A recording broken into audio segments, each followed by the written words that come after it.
tidak mengerti lagi apa yang dimaksudkan dengan puasa dan apa yang dimaksudkan dengan solat dan apa yang dimaksudkan dengan ibadah dan apa yang dimaksudkan dengan sedekah. Sebut sedekah tak tahu apa waktu tu lah.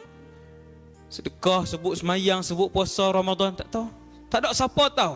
Seorang pun tak tahu. Kemudian, dan Al-Quran akan hilang semuanya pada suatu malam sahaja. Maka tidak ada yang tertinggal di permukaan bumi ini daripada Quran, walaupun hanya satu ayat. Quran mana yang hilang ni? Jawapan dia, kata para ulama, Quran dalam dada manusia pun tak ada, Quran yang dalam tulisan pun tak ada.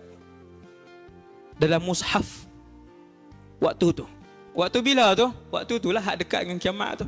Waktu tu tak ada siapa boleh cari Quran walaupun sekeping, walaupun sehelai. Tak ada. Tulisannya tiada, hafazannya tiada. Dua. Subhanallah. Zaman apa tu tuan-tuan? Jawapan dia zaman dekat-dekat nak beberapa ketika sebelum kiamat. Bukan beberapa tahun dah tu tuan-tuan. Yang tu bukan beberapa tahun dah tu.